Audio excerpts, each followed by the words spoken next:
February 17th, 1945, 0900 hours. Aboard the battleship USS Tennessee, 3,000 yards off the southeastern coast of Iwo Jima, gunner's mate First Class William Patterson pressed his eye against the rangefinder optics, watching the volcanic island through the morning haze. Behind him, the ship's 14-inch guns rotated with hydraulic precision toward Mount Suribachi, the dormant volcano dominating the island's southern tip. Before we jump back in, tell us where you're tuning in from, and if this story touches you, make sure you're subscribed because tomorrow I've saved something extra special for you. The Tennessee had fired 870 rounds over the previous days. The bombardment had been continuous, relentless, overwhelming. Every surface structure on the visible portions of Iwo Jima had been destroyed. Every tree had been blasted to splinters. Every building had been reduced to rubble. The island appeared lifeless, a lunar wasteland of volcanic ash and shattered rock. Yet somewhere beneath that devastated surface, 21,000 Japanese soldiers waited in 11 miles of interconnected tunnels. They had endured 9 months of aerial bombardment and 3 days of the most intensive naval shelling in Pacific War history. And they were about to teach the United States Marine Corps the most expensive lesson in amphibious warfare that America had ever learned. What Patterson and his shipmates could not know was that deep in those tunnels, Japanese officers were experiencing a psychological collapse that no amount of training or Bushido spirit could prevent. The mathematical reality of American industrial power, demonstrated through the 16-inch shells that shook the island to its geological core, was systematically destroying every assumption about warfare that the Imperial Japanese Army had held since the Meiji Restoration.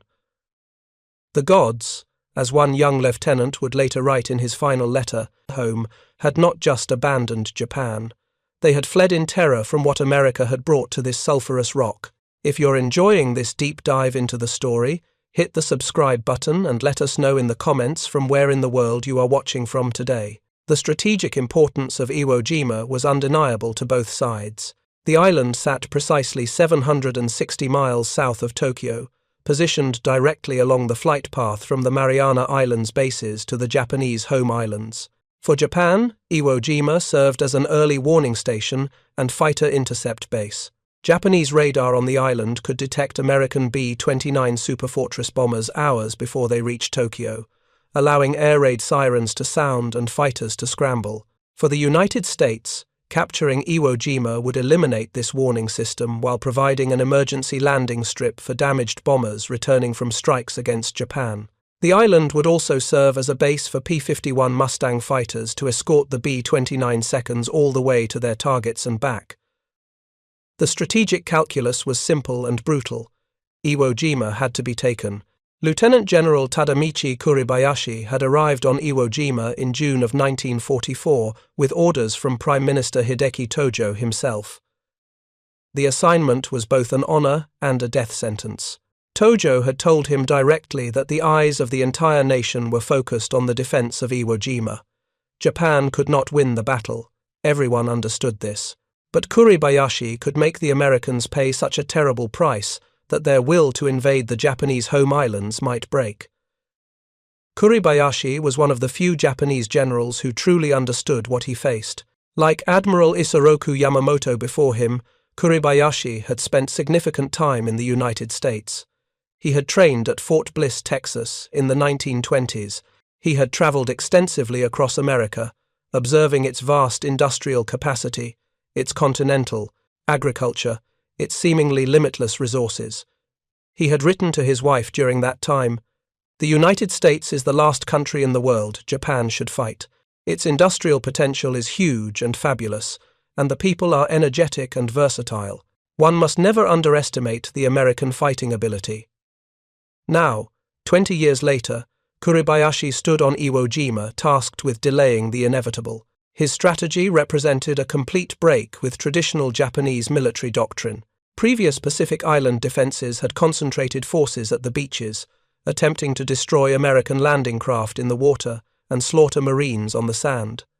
This approach had failed repeatedly. At Tarawa, at Saipan, at Guam, Japanese defenders had inflicted casualties but ultimately been overwhelmed by American firepower and the systematic application of combined arms warfare. Kuribayashi studied the lessons of these defeats.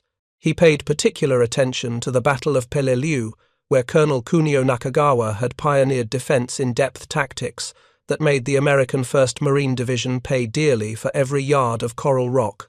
Rather than meeting the Americans at the water's edge, Nakagawa had pulled his forces inland, utilizing caves and prepared positions to inflict maximum casualties while preserving his combat power. The battle that was supposed to take 4 days lasted more than 2 months. Kuribayashi adopted and refined these tactics for Iwo Jima. He ordered his garrison to evacuate all 2,100 civilians from the island. He forbade construction of the typical beach fortifications that previous commanders had relied upon. Instead, he directed his troops to begin the most extensive tunnel construction project in the Pacific War. Mining engineers and cave specialists arrived from Japan with detailed specifications. The tunnels would be multi-level, with extensive ventilation shafts to prevent suffocation and gas attacks. Command bunkers would be buried 75 feet underground with walls and ceilings of reinforced concrete several feet thick. Storage chambers would hold ammunition, food, and water sufficient for extended operations. Fighting positions would be connected by passages, allowing troops to move undetected between defensive sectors. The work was brutal. Iwo Jima's volcanic composition made tunneling both easier and more dangerous than conventional soil. The volcanic rock could be excavated relatively quickly, but it contained pockets of sulfur that released toxic fumes when disturbed. Temperatures inside the partially completed tunnels reached 130 degrees Fahrenheit. Water had to be imported, as the island possessed no freshwater sources. Every gallon for mixing concrete, every drop for the troops to drink, arrived by ship from Chichijima, 150 miles north. American B-24 Liberator bombers from the 7th Air Force in the Marianas began striking Iwo Jima on June 15, 1944. The bombing continued for 74 consecutive days, the longest pre-invasion bombardment of any target in the Pacific Theater. The raids did destroy surface installations. They cratered roads and collapsed some tunnel entrances. But they did not significantly degrade the garrison's combat capability, because the garrison was underground. In many cases, the bombing actually assisted Kuribayashi's defensive preparations by creating shell craters and rubble piles that his troops incorporated into their defensive network. By February of 1945, Kuribayashi had created a fortress unprecedented in the Pacific War. 18 of a planned 27 kilometers of tunnels had been completed. Mount Suribachi, the 550-foot volcanic cone at the island's southern tip, contained 7 stories of tunnels with multiple entrances invisible from aerial reconnaissance. The mountain had become a self-contained fortress with ammunition storage, medical stations, communication centers, and fighting positions overlooking both the eastern and western beaches. The northern portion of the island, where the 2 completed airfields and 1 under-construction airfield were located, contained even more extensive fortifications. Hill 382, the second highest point on the island, had been transformed into a massive defensive complex. Colonel Chozaku Kaido, commander of all artillery on Iwo Jima, had established his headquarters in an enormous blockhouse carved into the hill's interior. Artillery pieces were positioned in caves with steel doors that could be rolled open for firing, then closed to protect the guns from counterfire. Anti-aircraft positions, mortar pits, machine gun nests, all were constructed with interlocking fields of fire calculated to turn the planned American landing beaches into killing zones. Kuribayashi engineered the defenses so that every part of Iwo Jima that Marines might traverse was subject to observed fire from multiple positions. Retreat routes were covered. Possible assembly areas were pre-registered as artillery targets. The defensive plan was methodical, thorough, and designed around a single principle: make the Americans pay in blood for every yard of volcanic ash. The Japanese garrison numbered approximately 21,000 men by the time the American invasion fleet appeared on the horizon. The core of the defense was the veteran 145th Infantry Regiment, 2,700 soldiers from Kagoshima in Kyushu, commanded by Colonel Masuo Ikeda. These were experienced troops, originally destined for the Marianas but diverted to Iwo Jima after Saipan fell in July of 1944. Additional infantry came from the 109th Division and various independent mixed brigades. Naval personnel under Rear Admiral Toshinosuke Ichimaru, including naval infantry and aviation ground crews, whose aircraft had been destroyed months earlier, augmented the army garrison. Tank units with a handful of light tanks were positioned for counterattacks, though Kuribayashi knew American armor and anti-tank weapons would quickly neutralize these vehicles. The psychological preparation of the garrison was as important as the physical defenses. Kuribayashi issued his courageous battle vows to the troops. Every man's battle station was to be his gravesite. They would not conduct banzai charges, the suicidal mass assaults that had characterized previous Japanese defenses. Instead, they would fight from prepared positions, killing Americans until they themselves were killed. If each defender killed 10 Americans before dying, Kuribayashi told his men, Japan would achieve victory by making the invasion of the home islands too costly for America to contemplate. This was the strategic purpose of their sacrifice. They would not save Iwo Jima. They would save Japan by making America flinch. Yet, even as Kuribayashi drilled his troops and inspected his fortifications, even as he wrote letters to his wife and children that mixed tender family observations with acceptance of his approaching death, a part of him understood the mathematical futility of the enterprise. He had seen American automobile factories. He had observed the casual abundance of American civilian life. He knew what that industrial capacity meant when fully mobilized for war. The question was not whether Iwo Jima would fall. The question was whether the price America paid would affect their strategic calculations about invading Honshu and Kyushu. The American invasion force assembled at Ulithi Atoll in the Caroline Islands during late January and early February of 1945. The scale of the operation reflected American logistical capabilities that would have been impossible for Japan to replicate. 450 warships converged on the anchorage, 12 fleet aircraft carriers and 4 light carriers of Task Force 58 provided air cover and conducted strikes against the Japanese home islands to suppress enemy air power. 3 Marine divisions, the 3rd, 4th, and 5th, totaling approximately 70,000 combat troops, plus several thousand Navy Seabees for airfield construction, embarked on transport ships. The Naval Gunfire Support Group, Task Force 54, included 9 battleships. 6 older battleships, Arkansas, New York, Texas, Nevada, Idaho, and Tennessee, formed the core of the bombardment force. These were ships commissioned during and immediately after World War I, veterans of decades of service. Arkansas and New York had 12-inch main batteries. Texas, Nevada, Idaho, and Tennessee mounted 14-inch guns.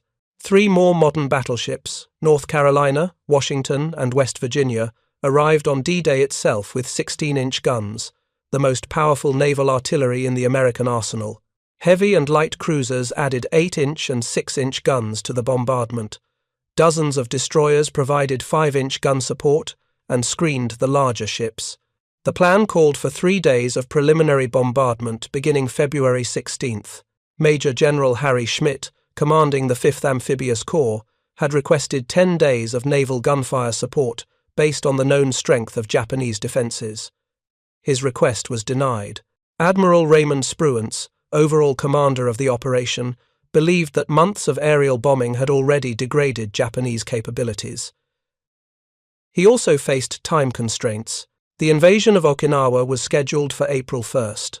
The fleet needed time after Iwo Jima to rearm, refuel, and reposition for that operation. 3 days would have to suffice. The limitations of this decision would become apparent almost immediately. February 16th dawned with poor weather. Rain squalls and low clouds hampered visibility, making it difficult for spotter aircraft to observe the fall of shells and correct fire. Rear Admiral William Blandy, commanding the bombardment group, had ordered his ships to fire only when spotter aircraft could observe impacts. This was sound doctrine, preventing waste of ammunition, but it meant that the first day's bombardment was far less effective than planned. Ships fired when they could see their targets, ceased fire when clouds obscured the island, resumed when visibility improved. The stop-and-start pattern frustrated Marine commanders who understood that thorough preparation would save lives once their men hit the beaches. The second day, February 17th, began more promisingly. The weather had cleared. Battleships Tennessee, Idaho, and Nevada closed to 10,000 yards from the island and opened a systematic bombardment of assigned sectors. Tennessee's target area included Mount Suribachi and the southeastern corner of the island. The ship's 14-inch guns fired at a deliberate pace, allowing spotters to observe each fall of shot and make corrections. As confidence in the range data grew, Tennessee closed to 3,000 yards, point-blank range for a battleship. At that distance, the guns were firing almost horizontally, and every hit was devastating. Preparing and narrating this story took us a lot of time, so if you are enjoying it, subscribe to our channel, it means a lot to us. Now, back to the story. Yet the Japanese remained largely silent. A few artillery pieces fired from concealed positions, forcing the battleships to maneuver. But the massive defensive fire that intelligence had predicted did not materialize. American commanders began to hope that perhaps the bombardment had been more effective than anticipated. Perhaps the garrison had been neutralized. Perhaps casualties would be lighter than feared. This hope evaporated at 1000 hours when 12 landing craft infantry converted to gunboats, designated LCIG, approached the eastern beaches with underwater demolition teams to conduct reconnaissance. The gunboats were designed to provide close-in fire support, mounting rocket launchers and 20 and 40 mm cannons. Their mission was to sweep close to shore, drawing Japanese fire and covering the UDT swimmers who would examine the beaches for obstacles and mines. As the gunboats neared the beach, Japanese artillery that had remained silent for 2 days suddenly opened fire with devastating accuracy. The positions had been carefully concealed and withheld specifically for targets that came within decisive range. Shells crashed into the thin-skinned landing craft. Within 45 minutes, 9 of the 12 gunboats had been knocked out of action. LCI 441 took a direct hit that killed the executive officer and seriously wounded the commanding officer. LCI 466 suffered 25 casualties, including 4 killed. Ensign Thomas Lennox, aboard 466, later recalled the deck exploding around his feet as Japanese shells found the range. With all systems out and dead in the water, the gunboat managed to come alongside USS Tennessee, using voice communication relayed from the conning tower to the engine room. Casualties were lowered onto the battleship in wire baskets. The battleships Tennessee, Nevada, and Idaho immediately laid down a smoke screen along the entire eastern beach to cover the withdrawal of the damaged gunboats and the UDT swimmers. But the message was clear and ominous. Japanese defenses had not been significantly damaged by the bombardment. The guns were there, carefully hidden, expertly positioned, waiting for profitable targets. The silence had been discipline, not destruction. That night, American commanders made final preparations for the assault. The landing would proceed as planned at 0900 hours on February 19th. The 4th and 5th Marine Divisions would land abreast on the southeastern beaches. The 4th Division on the right would push toward the quarry and drive north toward the airfields. The 5th Division on the left would isolate Mount Suribachi and then turn north. The 3rd Marine Division would remain in floating reserve, committed as needed once the battle developed. The plan was sound, based on standard Marine Corps doctrine developed through 3 years of Pacific Island campaigns. What the planners could not adequately appreciate was the qualitative difference in the defense they would encounter. Previous island battles had featured Japanese forces that fought with suicidal courage, but ultimately exhausted themselves through banzai charges and wasteful tactical deployments. Iwo Jima would be different. Every Japanese soldier would fight from prepared positions. Every position would have mutually supporting fires. Retreat would not mean collapse of the defense, merely tactical displacement to the next prepared line. The battle would be attritional in the most brutal sense. American Marines would pay for territory not with tactical maneuver, but with direct assault against positions that could only be reduced by close combat with flamethrowers, satchel charges, and grenades. The night before the invasion, Men aboard the transports and warships dealt with fear and uncertainty in their own ways. Some wrote last letters home. Others cleaned weapons obsessively or checked equipment repeatedly. Chaplains held services for those seeking spiritual preparation. Veteran Marines who had fought at Guadalcanal, Tarawa, Saipan, and Peleliu tried to reassure younger troops that the bombardment had done its work, that the landing would go smoothly, that casualties would be manageable. But the veterans also checked their own gear with particular care and said their own private prayers. They had seen too much to be truly confident. Deep in the tunnels beneath Iwo Jima, Japanese soldiers also waited through the night. They had endured 3 days of continuous shelling that shook the island to its foundations. They had listened to the thunder of American naval guns and felt the concussive impacts of 14-inch shells. They had burned incense and prayed to ancestors. Some had written final letters to their families, letters that would never be mailed but might someday be found on their bodies. Officers reviewed plans one final time, ensuring that every man understood his position and his mission. And in his command post, 75 feet underground, General Kuribayashi composed another letter to his wife. He wrote of his certainty that they would not meet again in this life. He described the faithfulness of his troops and his confidence that they would do their duty. He did not describe the bombardment they had endured, though it surely dominated his thoughts. What words could capture the experience of feeling an entire island shake under the weight of explosives delivered by an enemy whose industrial power exceeded all rational bounds? How could he explain to his beloved wife, sitting in their Tokyo home, that he had finally understood what he had warned about for years? That Japan had awakened a force that could not be defeated, only endured, and that the enduring would destroy Japan unless Emperor Hirohito found a way to end this war? The letter remains unfinished in surviving fragments. Whether Kuribayashi completed it or abandoned the attempt, we cannot know. What we know is that when dawn broke on February 19, 1945, Kuribayashi gave his final orders to the garrison. Wait until the Marines are ashore. Let them land. Let them advance beyond the beaches. Then open fire with everything. Make every shell count. Make every bullet count. Sell your lives as expensively as possible. For the Emperor, for Japan, for your families who depend on your sacrifice to give them a few more months of peace before the Americans arrive at the home islands. The invasion of Iwo Jima was about to begin. The most costly battle in Marine Corps history was hours away.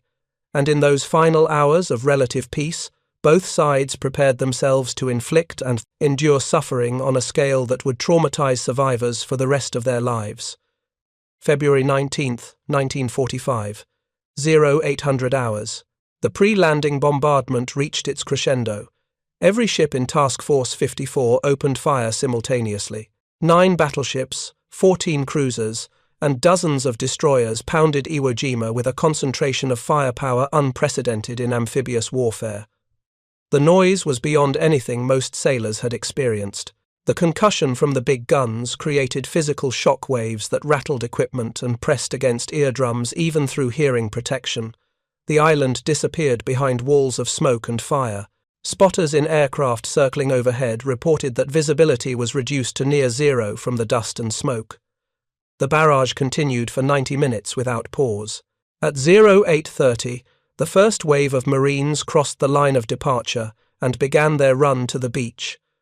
Tracked landing vehicles, LVTs, carried the assault troops. These amphibious tractors could navigate through surf and continue across the volcanic sand of the beach, theoretically allowing Marines to rapidly exit the killing zone at the waterline and advance inland. The LVTs formed orderly waves, each vehicle maintaining precise intervals.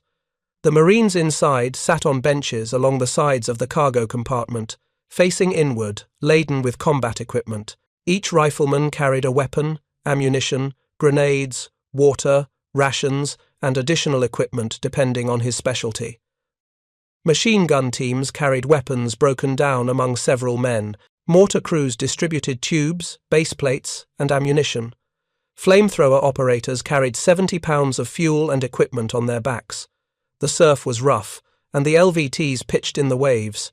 Some Marines vomited from seasickness and fear.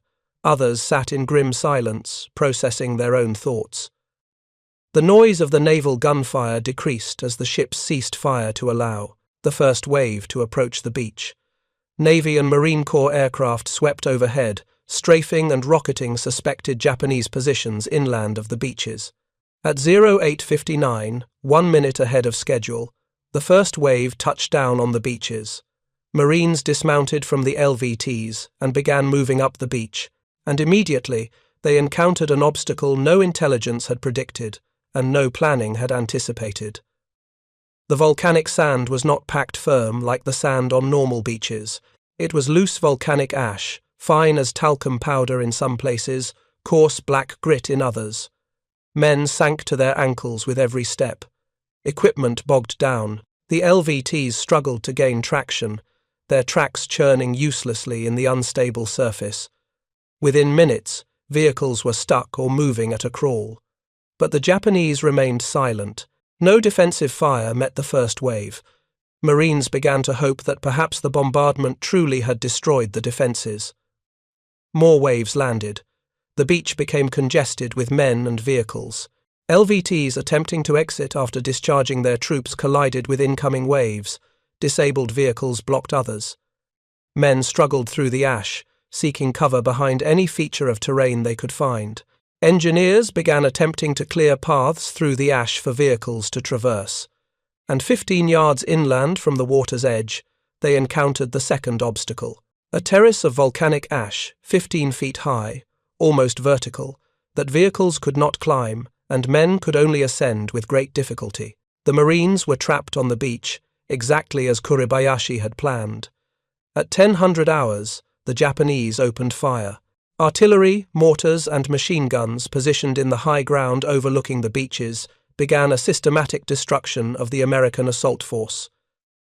The fire came from positions that were nearly invisible. Guns firing from caves were protected by steel doors that rolled open, allowed a shot, then closed, before American observers could identify the position.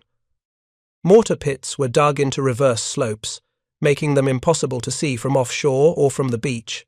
Machine guns were positioned in spider holes, small one-man fighting positions with minimal surface signature. The interlocking fields of fire meant that Marines pinned down by one position could be engaged by others from different angles. There was nowhere to hide. The black volcanic sand offered no cover. The casualties began to mount, and it was then, in that first hour of the battle, that Japanese soldiers in the tunnels beneath Mount Suribachi and in the caves of the northern highlands began to truly comprehend what they faced. The naval bombardment had been terrifying. 3 days of continuous shelling had tested their endurance to the breaking point, but what they now witnessed was something different. The sheer quantity of American men and equipment landing on their island exceeded anything their training or experience had prepared them for. Wave after wave of landing craft delivered more troops. Ships anchored offshore disgorged more vehicles. The sky filled with aircraft, American aircraft, flying without opposition because Japanese air power had ceased to exist months earlier. The beach, despite taking casualties from Japanese defensive fire, continued to receive reinforcements faster than Japanese fire could attenuate the build-up. Lieutenant Toshihiko Onoto, positioned in a fighting position overlooking the eastern beaches, watched the landings through a firing slit. In a letter later found on his body, he described his feelings. The Americans, he wrote, brought enough equipment to invade 10 islands the size of Iwo Jima. Their landing craft arrived like schools of fish, endless, uncountable. We fired into them, and some burned, and men died, but more came, always more came. Our ammunition would run out long before their men did. He described sailors standing on the decks of ships anchored, offshore, casually observing the battle as if it were a sporting event. The confidence of these sailors, their apparent certainty of victory, crushed Onoto's spirit more than the physical danger he faced. In the command bunker, deep beneath the northern highlands, Colonel Chosaku Kaido directed artillery fire with the precision that had made him one of Japan's finest gunnery officers. He had coordinates for every section of the beach memorized. His artillery pieces, protected in their caves, fired according to calculated schedules designed to maximize casualties while conserving ammunition. He knew his guns would eventually be located and destroyed by American counter-battery fire.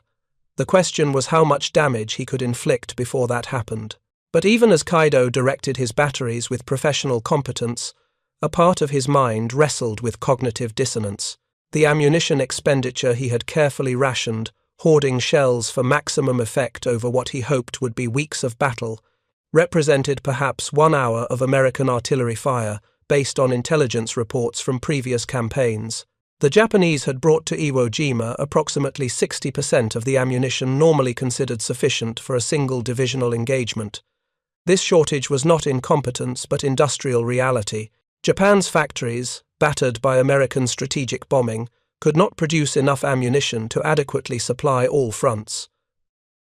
Choices had been made, priorities had been set. Iwo Jima had received what could be spared. Meanwhile, American ammunition ships waited offshore with cargo capacity exceeding the total ammunition stockpile on the island. When American guns ran low on shells, more ammunition would arrive. When Japanese guns ran low, there would be no resupply. The mathematics of attrition were brutally simple. If you find this story engaging, please take a moment to subscribe and enable notifications. It helps us continue producing in-depth content like this. The fighting on the beaches lasted throughout D-Day with savage intensity. The 4th Marine Division on the right flank fought toward the quarry, a massive excavation in the volcanic rock that Japanese defenders had converted into a fortress.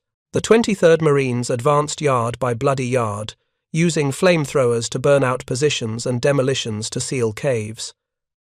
By nightfall, they had secured the quarry at terrible cost. 850 Marines would ultimately die capturing this single strong point, a harbinger of the casualties that would characterize the entire campaign. The 5th Marine Division on the left flank had the mission of isolating Mount Suribachi. The 28th Marines fought their way across the narrow neck of land connecting Suribachi to the rest of the island, taking withering fire from the mountain itself and from positions in the northern highlands. By the end of D-Day, they had cut the island in two, but Suribachi remained firmly in Japanese hands, and its defenders poured fire into Marines attempting to advance anywhere within range. By nightfall on February 19th, 30,000 Marines were ashore. Casualties had been heavy but not catastrophic. 681 men had been killed, 2,000 wounded. The beachhead was secure, though shallow. Tanks and artillery had been landed. Supply lines were functioning despite congestion. The operation was proceeding roughly according to plan, which meant casualties were within predicted ranges and objectives were being achieved on schedule. For the Marines, this first day confirmed their tactical competence and their ability to execute complex amphibious operations against determined opposition. For the Japanese defenders, the first day confirmed their worst fears. American material superiority was not exaggeration or propaganda. It was observable fact, manifest in thousands of tons of equipment and tens of thousands of men delivered to a hostile shore with methodical efficiency. The landing force that had come ashore on D-Day represented only a portion of the total American commitment. More divisions waited in reserve. More ships stood ready to deliver additional supplies. The Americans were not hoping to win through courage or tactical brilliance. They were planning to win through overwhelming material advantage systematically applied.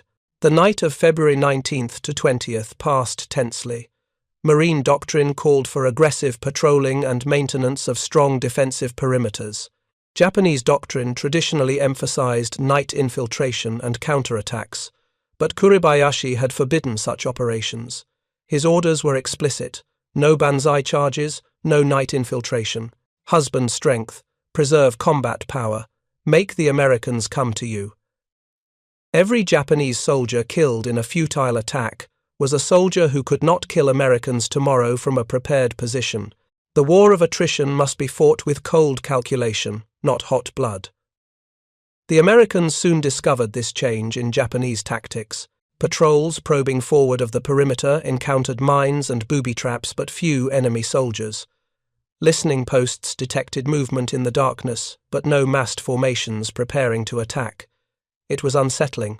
The absence of the expected banzai charges suggested a level of discipline and planning that made the battle ahead more daunting, not less. February 20th dawned clear. The attack resumed at 0830 after a preparatory bombardment by naval guns and aircraft. The 5th Division continued its assault on Mount Suribachi. The fighting was incredibly difficult. The mountain was honeycombed with tunnels and firing positions. Every cave had to be approached directly, often under fire from other positions. Marines would inch forward using any available cover, grenades clutched ready. A squad would provide covering fire, while individual Marines rushed forward to positions close, enough to throw grenades or use flamethrowers against cave entrances. The Japanese inside would fight until killed, or the cave was sealed. Then the Marines would move to the next position and repeat the process. The weapons that proved most effective were the flamethrower and the demolition charge. Flamethrowers could project burning fuel 30 to 40 yards. A shot of burning fuel into a cave entrance would kill defenders through heat, flame, and oxygen deprivation. For deeper caves, engineers would place satchel charges, packs of explosives with timed fuses, into the entrance, and then retreat to cover before the blast. The explosion would collapse the entrance, sealing anyone inside. These were not tactics requiring subtle skill. They were brutal, direct methods of reducing fortified positions through application of high explosives and burning fuel. The human cost was staggering. Flamethrower operators were priority targets. Japanese defenders recognized the distinctive silhouette of the fuel tanks on the operator's back. A hit to the fuel tanks would create a catastrophic explosion, killing the operator and often nearby Marines. The average life expectancy of a flamethrower operator on Iwo Jima was measured in minutes once he came under fire. Yet volunteers continued to step forward to take up the weapon when operators fell. By February 23rd, the 5th Division had fought its way to the base of Mount Suribachi. A 40-man patrol from the 28th Marines climbed to the summit and raised a small American flag at 10:20 hours. The flag could be seen by Marines across the island and by sailors aboard ships offshore. Cheers erupted from the men fighting in the northern highlands and from the ship's crews watching through binoculars. The sight of the flag atop Suribachi provided an emotional lift that temporarily overshadowed the grinding nature of the battle. Later that morning, Lieutenant Colonel Chandler Johnson ordered a larger flag to be taken to the summit and the original flag to be brought down. Associated Press photographer Joe Rosenthal accompanied the second flag-raising party. At approximately noon, 6 Marines struggled to raise the larger, heavier flag in a stiff wind. Rosenthal, catching the motion in his peripheral vision, swung his camera toward the scene and pressed the shutter. The resulting photograph would become one of the most iconic images in American military history, reproduced on posters, stamps, and ultimately as the Marine Corps War Memorial in Arlington, Virginia. But the flag raising, though symbolically important, represented capture of only one defensive sector. The northern 2/3 of the island remained in Japanese hands, and the fighting there was even more difficult than Suribachi had been.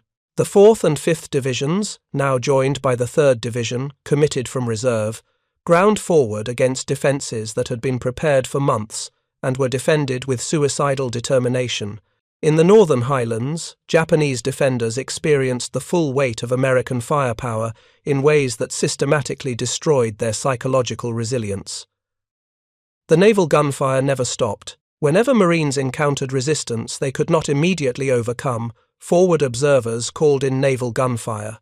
Within minutes, 14-inch or 16-inch shells would impact on the reported positions. The shells arriving from the battleships offshore were not like the artillery shells Japanese troops had experienced fighting in China or Manchuria. They were massive, high-explosive projectiles carrying hundreds of pounds of explosive. The 16-inch shells from USS Washington and USS West Virginia weighed 1,900 pounds each. The blast effects of such weapons were beyond human scale. Private Kiyomi Hirakawa, positioned in a fighting position near Hill 382, survived the direct hit of a 16-inch shell on an adjacent position. The blast killed everyone in the nearby position instantly and collapsed part of his own fighting position. In a diary later recovered from his body, Hirakawa attempted to describe the experience. He wrote that the shell's approach made no sound because it was traveling faster than sound. The first indication was the explosion itself, which he described as feeling like the earth opening to swallow him. The blast wave pressed him into the floor of his position with force that cracked ribs. The sound was not heard but felt. vibration that shook his body at a cellular level. The concussion left him unable to hear for hours afterward. When he emerged from his position after the barrage ended, he found that the landscape had been altered. A crater 30 feet deep and 50 feet across occupied the space where his comrade's position had been. Nothing remained of the men, not bodies, not equipment, not even fragments recognizable as human remains. They had simply ceased to exist. Hirakawa wrote that his faith in Japan's ability to resist the Americans died in that moment.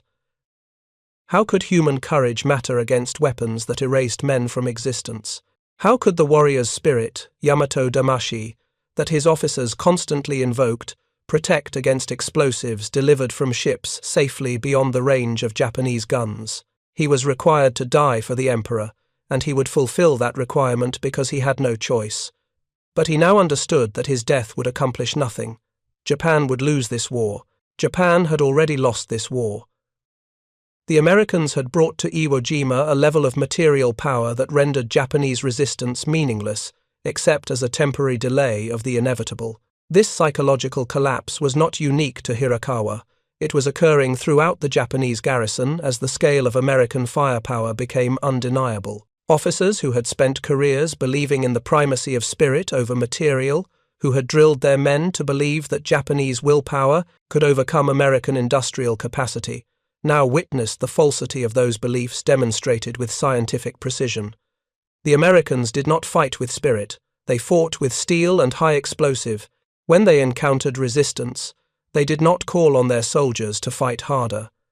They called in naval gunfire, artillery, aircraft, and tanks. They reduced Japanese positions to rubble, then occupied the rubble. The phrase that appears repeatedly in recovered Japanese documents and letters from Iwo Jima is a variation of "the gods have abandoned us." This was not merely a religious sentiment, though religious despair certainly contributed to the collapse of morale.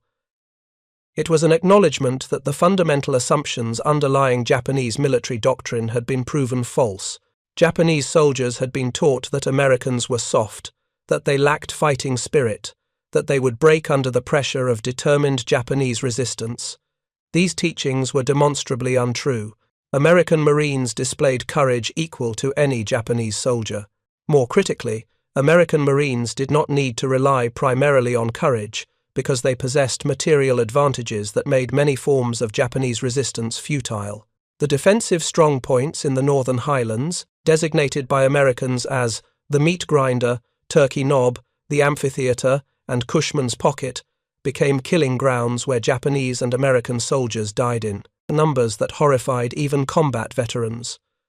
The terrain itself was nightmarish. Volcanic rock formations created natural fortifications.